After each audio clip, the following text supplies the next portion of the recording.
Cougars head softball coach Jessica Jones joins me now, and Jessica, I've talked to some other coaches, some other folks. We're living in a kind of a surreal world. It's different for all of us, and we're all sort of adjusting to this new world.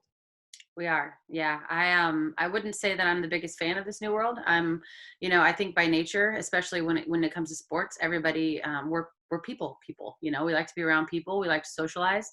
And I think that's one of the most difficult parts. I mean, yeah, we have the whole social media that everybody's, or I guess the TV and Zoom and all the meetings that we have now. But I think, you lose that personal touch to it. I mean, it is still a TV screen at the end of the day. So, I think that this piece is really, really hard. The motivation behind all of it of, what am I doing day in and day out? What day is it? I mean, we lose track of days, let's be honest. For sure.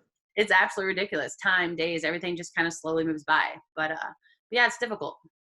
So when I've talked to some of the other coaches, I've kind of taken them back to that point where all the information sort of started filtering in, and conference basketball tournaments started being first postponed and then just straight out canceled. And I know that you were in the process, you and your team, of starting a tournament.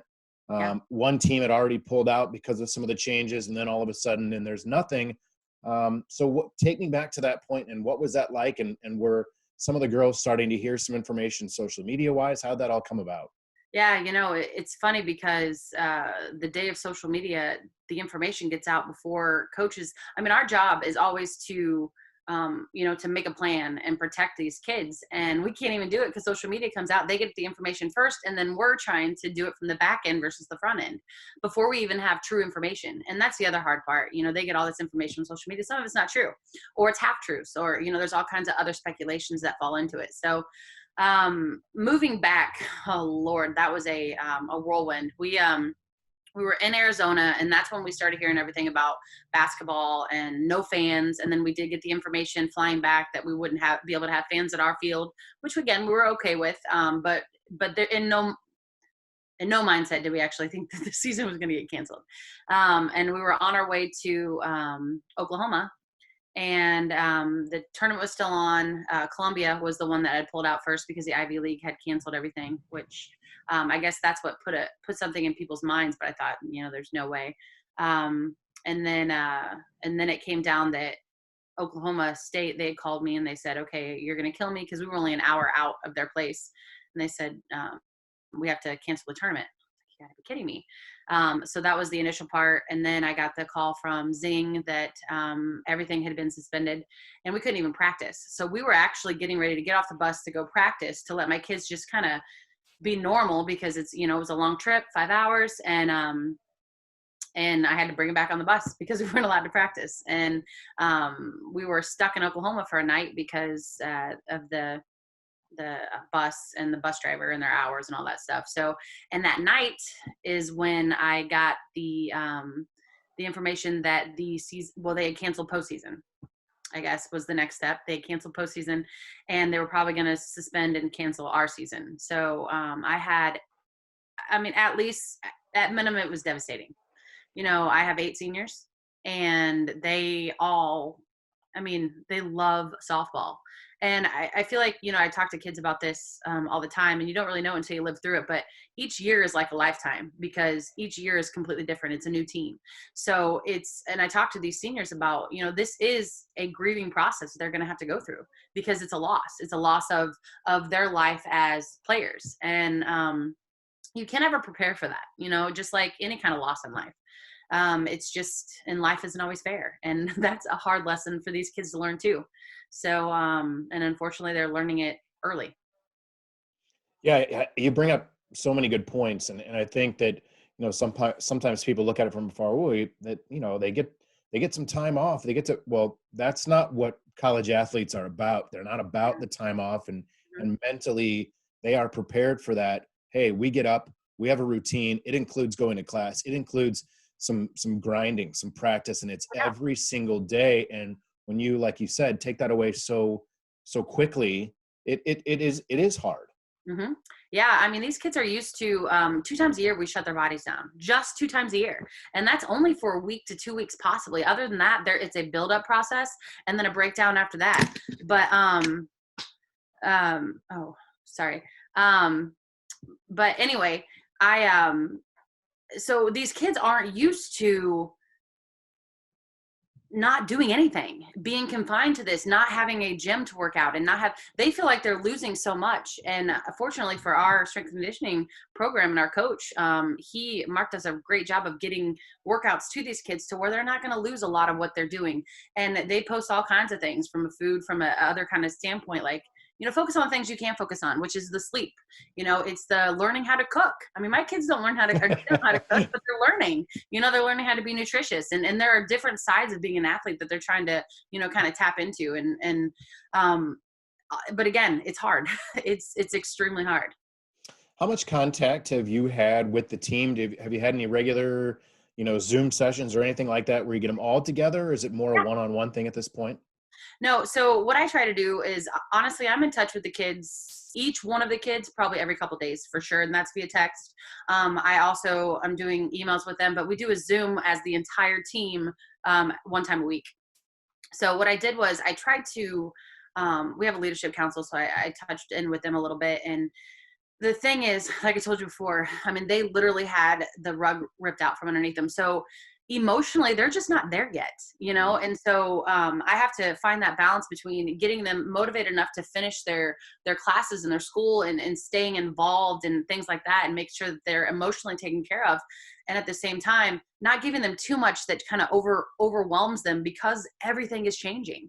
And my kids, I know a lot of my kids, they don't like change in general. So to have this kind of a change is pretty intense. But I talked to them about that. And so right now, the one time a week, the Zoom, they want to see everybody. I mean, talk to me, yeah, great, but they really want to see their girls. And I'm trying to emphasize them the whole social distancing, because I have 12 kids still on campus or around the Edwardsville area.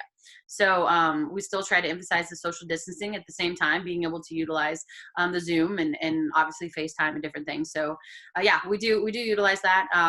It's more from I'm just trying to keep them healthy and sane right now. I think we're all trying to, Yeah. to maintain those things.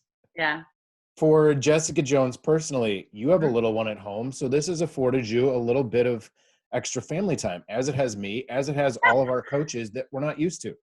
Yeah, it's funny because I think I'm working more now than I did before. There's really no off time, and it's I'll get up in the morning, I'll do my work, in the morning, and then once he's up, it's his time. It's Jackson time. I'm trying to dance between being his playmate and his teacher and his mom and all kinds of other factors. So I think sometimes as a 2-year-old, he gets a little confused with that, but it is great to be able to not miss out on any of the moments throughout the day. But it's hard. It's really hard when, obviously I was just doing this meeting and I got interrupted for a quick second.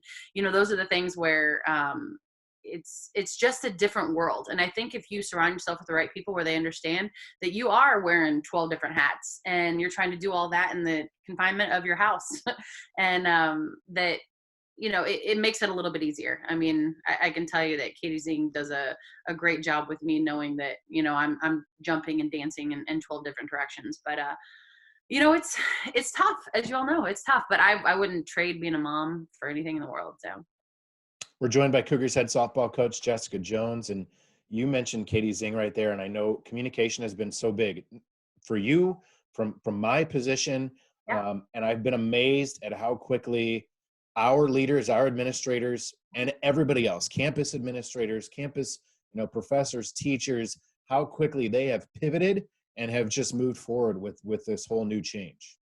Yes, they, honestly, they really have. I can't, nobody wrote a book on what to do with Yeah. this, with the whole economy shutting down. So everything was, and this is what I tried to explain to my kids too, because they would have questions.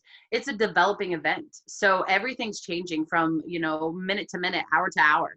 And I would say that they did a phenomenal job from a communication standpoint. I think, and again, it's those channels that it has to go through, yet they did a great job of keeping us safe, keeping us informed, helping us understand, this, because obviously our student athletes are our number one priority. On top of that, they made sure that we understood that the coaches and the staff are extremely important to them as well.